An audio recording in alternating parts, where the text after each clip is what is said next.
कोल्हापुरातील विविध क्रीडा संस्थांनी एकत्र येऊन गतवर्षी क्रीडादिनी क्रीडा प्रतिष्ठानची स्थापना केली आहे. शुक्रवारी क्रीडा दिन आणि प्रतिष्ठापनाच्या वर्धापन दिनानिमित्त नामवंत खेळाडूंचा सन्मान करण्यात आला. पालकमंत्री प्रकाश आंबेडकर यांची यावेळी प्रमुख उपस्थिती होती.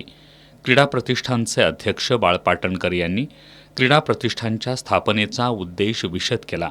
पालकमंत्री प्रकाश आंबेडकर यांनी कोल्हापूरला वैभवशाली क्रीडा परंपरा लाभली असून इथल्या गुणवंत खेळाडूंची आर्थिक अडचणींमुळे पिछेहाट होत असल्याचं सांगितलं. कोल्हापूरच्या कुस्तीला चालना देण्यासाठी जिल्हा नियोजन समितीकडून 50 लाखांचा निधी देऊ अशी ग्वाही पालकमंत्री आंबेडकर यांनी दिली. यावेळी खासदार धैर्यशील माने, आमदार चंद्रदीप नरके, माजी आमदार मालोजीराजे छत्रपती यांनी देखील मनोगत व्यक्त केलं.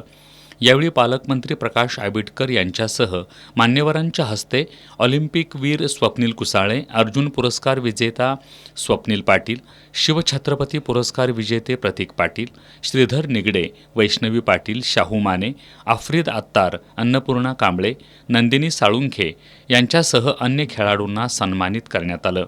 यावेळी शिवछत्रपती पुरस्कार विजेता श्रीधर निगडे यानं मनोगत व्यक्त करत क्रीडा प्रतिष्ठानसारख्या संस्थांमुळे खेळाडूंना पाठबळ मिळेल असा विश्वास व्यक्त केला.